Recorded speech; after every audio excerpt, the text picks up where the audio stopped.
I never thought I'd be the kind of man to walk away from his family. For 30 years, I had been the provider, the fixer, the one who put everyone else first. I worked in real estate law, long hours, complicated deals, endless paperwork. So my wife and daughter could live comfortably.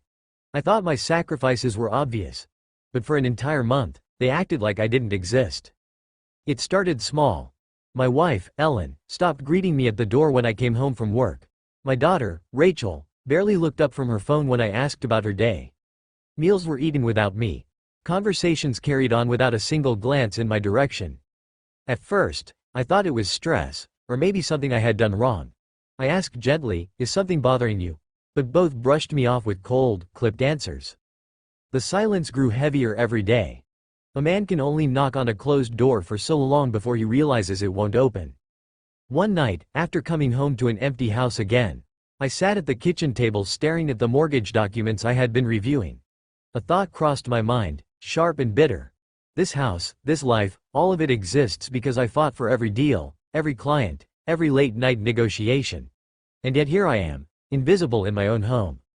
The lawyer in me knew the answer before the husband in me wanted to admit it. Sometimes, the only way to be seen is to leave. So, I did. I packed a single bag, took my car, and drove to a small condo I had quietly purchased years ago as an investment property. My clients always said, "Real estate is about security." That night, it became my security too. For days, I stayed silent. No calls, no texts. Nothing. Then, on the 5th day, my phone exploded with messages. Ellen was frantic. Rachel, for the first time in years, called me dad instead of "yeah, whatever." They had come home to an empty house and a locked study where my files had been cleared out. That's when they realized. The house wasn't in Ellen's name. It wasn't even in both of our names. Legally, it was mine.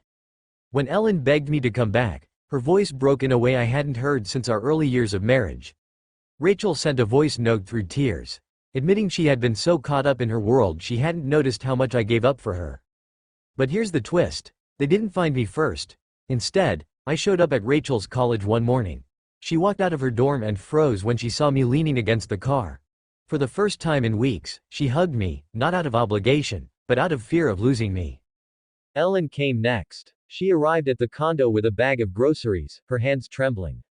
She told me she had taken me for granted, that the silence wasn't anger, it was distraction, busyness, thoughtlessness.